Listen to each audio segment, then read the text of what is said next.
My dear student welcome to Aryan classes में तमारू दिलथी हार्दिक स्वागत करूँ छूँ। मारा वाला विद्यार्थीओ, मने खबर है कि तमारू संस्कृतनु पेपर है, तमे चिंता करो छो कि विभाग ए बी में शुं करूँ। चलो चिंता करवानी जरूर नहीं। विडियो एटला माटे लेट थई जाय छे कारण के मारे तमने ओनली फॉर आईएमपी नहीं आपवाना होता। मारे तमने एक एक वस्तु समजाववानुं होय छे। आईएमपी आपी अने मारे छूटी नहीं जवानुं। मारी जोड़े भणवावाळुं विद्यार्थीना मार्क्स केवी रीते वधे एवो ज मारो प्रयत्न होय छे, कारण के घणा बधा विद्यार्थीओना फोन मेसेज आवी गया छे कि बेन तमे विडियो बनावो, वांधो नहीं विडियो लॉन्ग थाय कई ज वांधो नहीं, पण अमने व्यवस्थित समझण पड़े, अमने संस्कृत आवड़े एवी रीते भणावो, कारण के अमारे संस्कृत में 90+ मार्क्स लावाना छे। अने तमने कही दऊं विद्यार्थीओ, जेने सारा मार्क्स लावाना छे, 90-80+ लावाना छे, तो तमारे तैयारी एवी रीते करवी जोईए कि जेथी तमारा मार्क्स वधे, नहीं कि आईएमपी लईने निकળી जवानुं। ओके, तो मारो बस एज प्रयत्न छे। चालो हवे शुरुआत करी दीधी है, तो विभाग ए बी सी और डी ना आईएमपी आपी दईश। ईनु तो बधुं पती गयुं छे अने ईना विडियो डिस्क्रिप्शन में लिंक है, त्या जईने तमे जोई शको छो। तो मारा वाला विद्यार्थीओ, आजना विडियोनी अंदर आपणे धोरण 12 संस्कृतनुं तमारुं जे पेपर है, तो आ पेपरनी अंदर तमारे तमारा विभाग ए नी अंदर तमने जे प्रश्नों पूछाय छे, प्रश्न नंबर आई थिंक चौथा नंबरनो छे, तो आज प्रश्न आई थिंक नहीं फाइनल चौथा नंबरनो जो क्वेश्चन है, तमने संस्कृत प्रश्नों उत्तर तमारे संस्कृत में ज लखवाना है। 2 प्रश्नों पूछाय छे, 2 मांथी तमारे कोई एक लखवानुं छे, जे तमने 2 गुण में पूछाय छे। तो 2 गुण आपणे शुं करवा जता करवा पड़े। 1 गुण माटे विद्यार्थी नापास थाय छे, तो समझो 99 हूँ एम कहूँ छूं 100 मार्क्स में जो 99 मार्क्स आवे ने 1 मार्क न आवे तो आपने केटलुं दुख थाय। तो बस 1 मार्क्स माटे आपणे लड़वानुं छे। एटला माटे आ 2 मार्कनो जे प्रश्न पूछाय छे, तो आज आपणे एना मोस्ट एमपी जोवाना छीए। हवे समझावी दऊं कि चेप्टर 3 और 7 2022-24 पेपरना आधारे हूँ अहींया तमने बात करी रही छूँ कि त्रीजું चेप्टर और 7મું चेप्टर जे छे, आ 2 चेप्टरमांथी तमने एक एक प्रश्न पूछाय छे। प्रश्न नंबर 4 में राइट, तो कि ओके 2 मांथी कोई पण एक ज तमारे लखवानुं होय छे। हवे हूँ एम कहूँ छूँ कि जे विद्यार्थीने तीजું चेप्टर सारूं आवड़े छे, तो तीजा चेप्टरना 5 प्रश्नों करी नाखे, तो 5 मांथी एक प्रश्न तो आववानो छे। तो कि हाँ आववानो छे। 7મું चेप्टर करवानी जरूर नथी। कोईने 7મું चेप्टर सारूं आवड़े छे, तो 7માના બધા કરી दे 5 तो 5મું करवा तो ત્રીજું करवानी जरूर नहीं राइट। पण हूँ तमने भणावुं छुं, तो मारी जवाबदारी बने छे कि हूँ तमने पूरेपूरुं भणावुं 3જું और 7મું बंने चेप्टर। अने प्रश्नोना जवाब में कशुं नथी, थोड़ुं व्यवस्थित ध्यान आपशो तो आवड़ी जशे। चालो शुरुआत करवी छे। प्रश्न नंबर 1 छे, जनकेन विमोहित। तो जनकेन विमोहित आ प्रश्न हूँ एम कहूँ छूं 5 स्टार 10 स्टार वाळो प्रश्न है। अढळक वखत पूछाई गयो है। 1000% मोस्ट एमपी एटले करी नाखजो। मारे क लई जाओ, समझण पड़ी। हाँ एम तो जन अति प्रमाथिन्या, जो प्रमाथिन्या जिह्वा रसेन विमोहित भवति। तो तमारे आटलो जवाब याद राखवानो छे, बस आटलो। जनकेन विमोहित एमां प्रमाथिन्या जिह्वा रसेन। तो बस आटला 3 शब्दों तमने याद न रहे। अने आ 5 स्टार वाळो क्वेश्चन है, तमारे कोई पण एक ज लखवानुं होय छे। एटले शुं कहेवाय, कदाच आनो आ प्रश्न पूछी ले तो एक प्रश्न तमारो एक जवाब 2 मार्क्स तमारा सिक्योर थई जाय। अहींया समझ्या? मारे कले जाओ।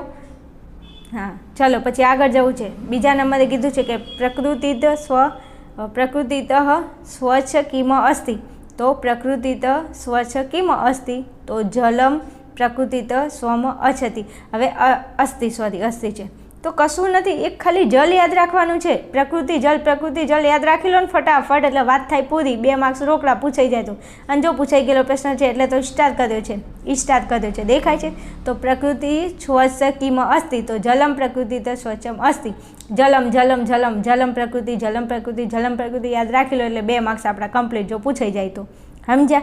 ओके चलो थई गयुं। पछी कीधुं छे कि मार्गात न चलेत इति कस्य व्रतम।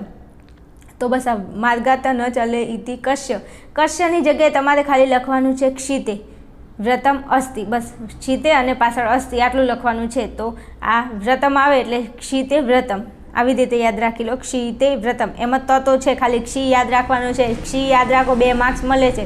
तो आवुं आपणाथी न थाय। हाँ अने पछी के बेन अमारे मार्क्स नथी आवता, तो न ज आवे ने, थोड़ी तैयारी करो, थोड़ा जागृत बनो।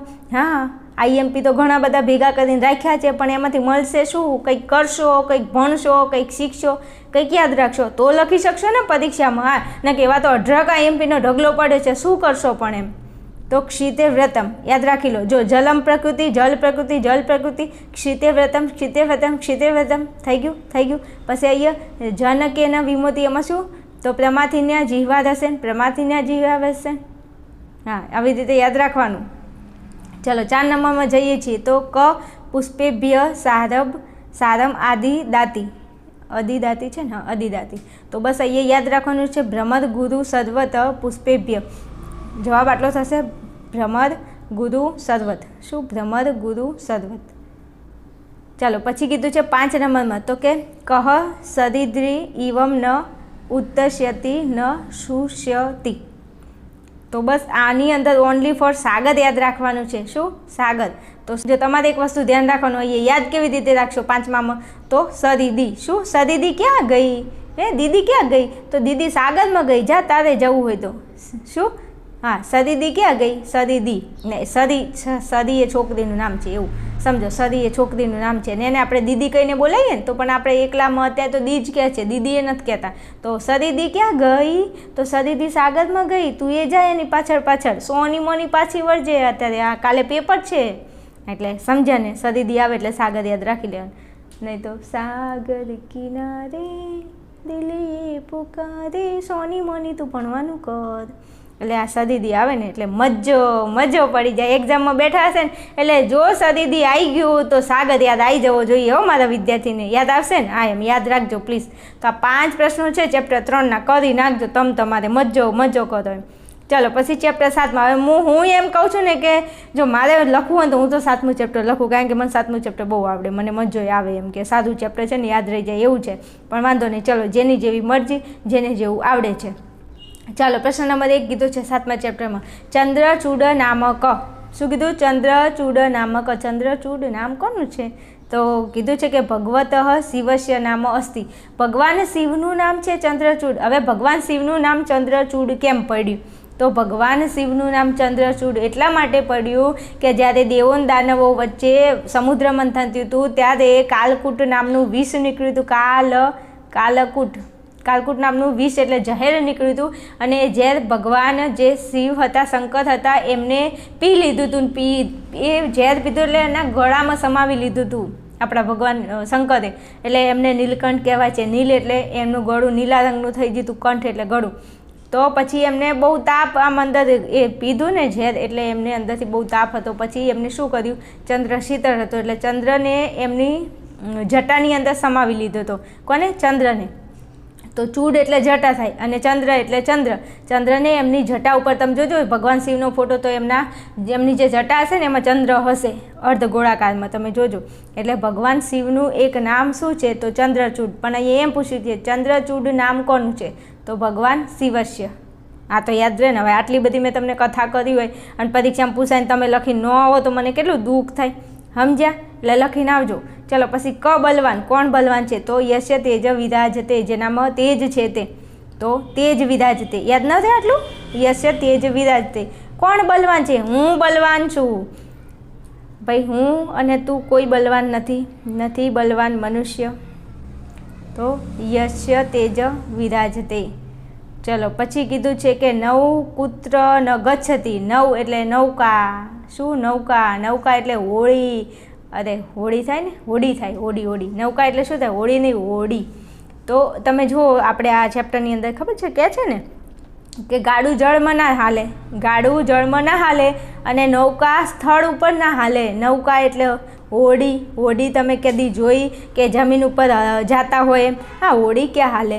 ઓલી સ્ટીમરો ને બધું કહેવાય એ પાણીમાં જ જાય અને પાણીમાં જ ચાલી શકે, પણ સ્થળ એટલે જમીન ઉપર ન ચાલી શકે. રાઈટ? તો શું છે? નવ સ્થળે ન ગચ્છતિ. તો હવે યાદ ન રહે, આવું યાદ ન રહે તો કે રહી જાય તો રાખો ને પછી. ચાલો ચોથા નંબરે કીધું છે કે વચકુત્ર ભક્તમ. તો વચકુત્ર ભક્તમ. તો અહીંયા તમને શું કીધું છે? કઈ જગ્યાએ બોલવું જોઈએ? તો આપણા બોલવાથી કંઈક ફળ મળતો ને એવી જગ્યાએ બોલાય. જે કામ કરવાથી કંઈક ફળ મળે છે, જ્યાં બોલવાથી ફળ મળે છે ત્યાં બોલાય. તો યત્ર ઉક્તમ ફલ લભતે. શું? ફળ મળે ત્યાં. તો યત્ર ઉક્ત એટલે બોલવું. ફલમ લભતે જ્યાં ફળ મળતું હોય ત્યાં. વચ તત્ર વ્રકત્યમ. તો જે જગ્યાએ ફળ મળે છે ત્યાં બોલવું જોઈએ. સમજ્યા ને? આવડશે ને? ઓકે. ચાલો પછી મસ્ત પ્રશ્ન પૂછે છે જો. કી ત્વયમ સ્વયં પ્રસરતી. કોણ 3 એવા છે જે જાતે પ્રસરે છે? પ્રસરે છે એટલે ફેલાય છે. કોણ એવા 3 છે જે જાતે પ્રસરે છે, ફેલાય છે? તો જો કીધું છે કે કૌતુકવર્તી વાર્તા. જો કુતૂહલવાળી વાર્તા હોય, કોઈક મરી ગયું હોય તો પછી કહેવું પડે આખા ગામમાં? ના, એ તો આપોઆપ બધાને ખબર પડી જ જાય કે કોઈક મરી ગયું. તો એવી કુતૂહલવાળી વાત જે તમારે કોઈને કહેવું ને એ ફેલાઈ જ જાય એમ, તમે એને ગમે એટલી છુપાવો પણ એ ફેલાઈ જાય. પછી નિર્મળ વિદ્યા, શું? નિર્મળ ત્યાં વિદ્યા, તો નિર્મળ વિદ્યા. પછી કુદુંગ નાભે, કુદુંગ એટલે હરણ, હરણની નાભીની અંદર જે સુંદર સુગંધવાળો પદાર્થ છે. આ 3 વસ્તુ એવું છે જે તમે પાણીની અંદર તેલનું ટીપું નાખો તો પાણીની અંદર તેલનું ટીપું કેવું પ્રસરવા માંડે છે આખા પાણીમાં, એવી રીતે આ 3 વસ્તુ એવી છે ને જે જાતે એને રોકવું મુશ્કેલ છે. આ જાતે પ્રસરે એટલે જાતે ફેલાઈ જાય છે. ખબર પડી? તો બસ આ 3 વસ્તુ છે. કઈ? તો કૌતુકવર્તી વિદ્યા, કૌતુકવર્તી વાર્તા, પછી નિર્મળ્યા વિદ્યા, પછી કુદુંગ નાભે ચ લોકોતર પરિમત્ય એતત્ર ભૂમે સ્વયં પ્રસરતી. તો આ 3 એવા છે જે જાતે શું થાય છે તો કે પ્રસરી જાય છે. રાઈટ? તો આ 5 પ્રશ્નો છે, સરસ મજાના કરી નાખજો પ્લીઝ, એમ કે પૂછાશે. તમને એક જ તમારે લખવાનો છે ને 2 માર્ક્સ તમને મળે છે. મારી એવી કોશિશ છે કે જો સારો એવો વિદ્યાર્થી જે હોશિયાર છે, જેને સારા એવા માર્ક્સ લાવવાના છે, તો બસ એમના માટે દિલથી મહેનત કરું છું. અને પાસ થવાવાળાને કહેવાની જરૂર નથી, તમારા માટે વિભાગ ઈ પડ્યો છે. અને જે ગુજરાતીમાં પૂછાય છે, પેલી નોંધો પૂછાય છે ને, વિવરણાત્મક અને સમીક્ષાત્મક અને પરિચયાત્મક નોંધ, આ બધી નોંધો કરી લો તો તમે એમને પાસ થઈ જશો. સમજ્યા ને? હા, તો આટલું કરજો. બીજું ખાસ, જો તમારે હજુ વિભાગ ABCDના હજુ તમારે IMP ક્વેશ્ચન જોઈએ છે તો પ્લીઝ મારા વાલા વિદ્યાર્થીઓ, આપણે ફટાફટ ચેનલની અંદર 20,000 સબસ્ક્રાઇબ પૂરા કરવાના છે. કેટલા? 20,000 સબસ્ક્રાઈબર પૂરા કરવાના છે. ફટાફટ ચેનલને શેર કરતા રહેજો, વિડીયોને લાઇક કરતા રહેજો. તો આવા સરસ મજાના વિડીયો હું તમને પ્રોવાઈડ કરતી રહીશ. સમજ્યા? અને હજુ કહી દઉં ખાસ, એક સરસ મજાનો હવે નેક્સ્ટ વિડીયો આવી રહ્યો છે. એ વિડીયો તમારો જે પદ્યનો જે તમારો અનુવાદ છે, એકવાર અનુવાદ એવો ભણાવીશ કે તમને પરીક્ષામાં બેઠા હશે ને તો મારા શબ્દો તમારા કાનમાં ગુંજતા હશે. એવો સરસ મજાનો તમને અનુવાદ શીખવાડું છું. તમારે મજો કરો. ચલો, મળીશું નેક્સ્ટ વિડીયોમાં. ત્યાં સુધી જોતા રહેશો આર્યન ક્લાસીસ.